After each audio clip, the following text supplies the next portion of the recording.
এই মুহূর্তে জানবো খাগড়াছড়ির বন্যার খবর। সেখানকার মহালছড়ি উপজেলার বিভিন্ন এলাকার মানুষ এখনো পানিবন্দী। এ বিষয়ে বিস্তারিত জানাতে যুক্ত হচ্ছেন রূপায়ণ তালুকদার। রূপায়ণ, বর্তমান বন্যা কবলিত এলাকার পরিস্থিতি কেমন দেখছেন? কতটি গ্রাম এখনো পানিবন্দী অবস্থায় রয়েছে এবং ত্রাণ সহায়তা দেওয়া হয়েছে কিনা?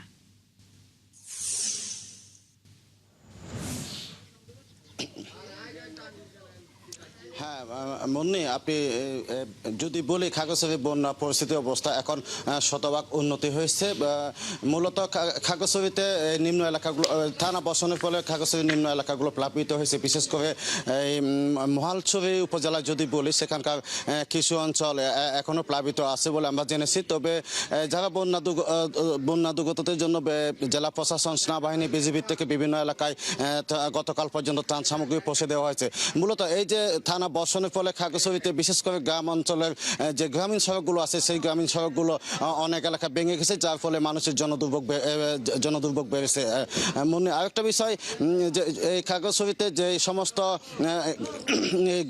এলাকাগুলো প্লাবিত হয়েছে, সেই এলাকায় বিশেষ করে মহালছড়ি এলাকায় কিছু পানিবাহিত রোগের দেখা দিয়েছে বলে আমরা জেনেছি। তবে সেখানে গতকাল পর্যন্ত সেনাবাহিনীর পক্ষ থেকে চিকিৎসা সেবা দেওয়া হয়েছে। অন্যদিকে মহাতিরাঙ্গা উপজেলা এবং পানছড়িতে বিজিবির পক্ষ থেকে বন্যা দুর্গতদের ত্রাণ সামগ্রী পৌঁছে দেওয়া হয়েছে এবং